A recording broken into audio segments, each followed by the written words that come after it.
right, so for this problem, there's different ways to visualize this and think about it. I'd like to sort of have my picture show what I'm trying to find. And so I know this object is eventually going to slide down my incline. So it's going to end up down here. And so this is going to be 5 meters. And we want the time to get to here.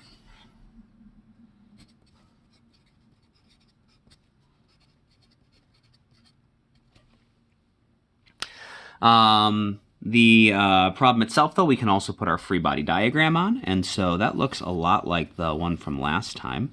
So we got our force of gravity going downwards. We're going to have that gets broken into 2 components. FGY and FGX. This is still 30 degrees. We're going to have a normal force that once again is canceling out our y component of gravity. But this time there's some friction. Presumably, if we're going to, time to get from here, if our initial velocity is 0, right? And so presumably, if it's actually going to be able to get down to here, that must mean that there's some friction, but the friction can't be bigger than FGX. We'll see if that's actually the case, though, right? And if the friction that's available is larger than FGX, then we know that it will never get to the bottom of the ramp, and the answer is that it never gets there. But presumably, our force of kinetic friction is going to be somewhat small, so that we can still have a net force down the ramp. And so our y components cancel out. We're going to have a net force in the x direction, so down the incline, and so I can draw that. So our net force looks like that. And of course, we always want to write an expression for the net force. So in the previous one, net force was just FGX.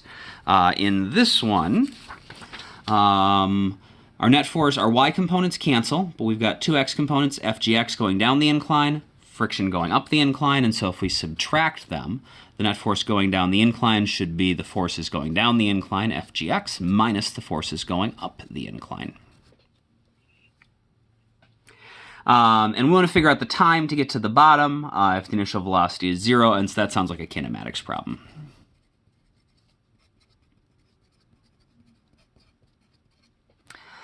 So we're going to need the acceleration in order to solve the kinematic equations. We'll get the acceleration from the free body diagram and be done. Or, well, not be done, but then we'll use the kinematics and be done. And luckily, we've already found a bunch of this stuff before. So we know Fg, that was equal to our 490 newtons. We showed how to do that the last time we did this problem. We figured out that Fgx was 245 newtons. Cool. We need the net force to find the acceleration.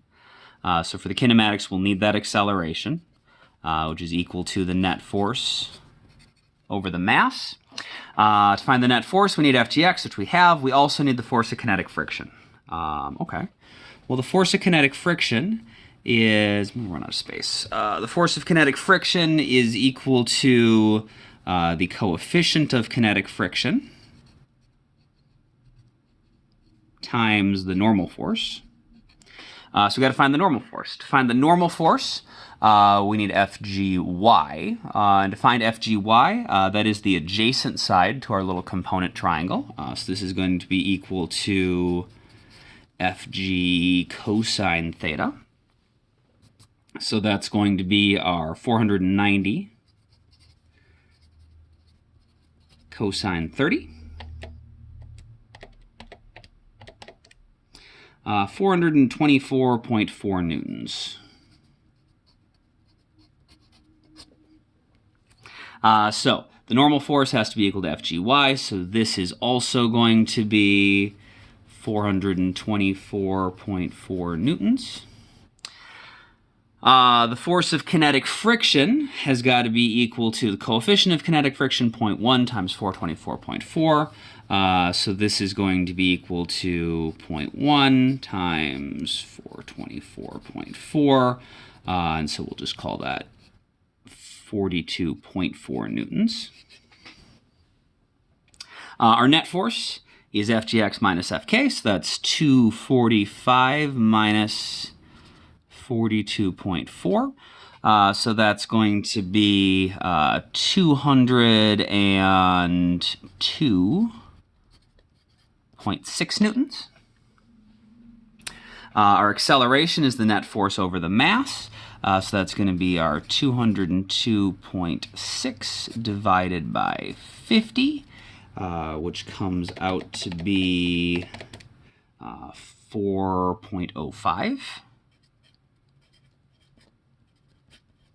meters per second squared. And then we're going to use the kinematics. We know our initial velocity. We know this. We're looking for the time. And we know that our displacement is 5 meters. And so we can use the kinematic equation that does not have final velocity in it. So we know that displacement is equal to 1/2 at squared plus the initial velocity times the time. Our initial velocity is 0, so this term just goes away. And so we're going to have our displacement, our 5 meters, is 1/2 our acceleration times our time squared. So time is going to be the square root of 2 times the displacement divided by the acceleration. So that's going to be root 2 times 5 divided by 4.05. Which is going to be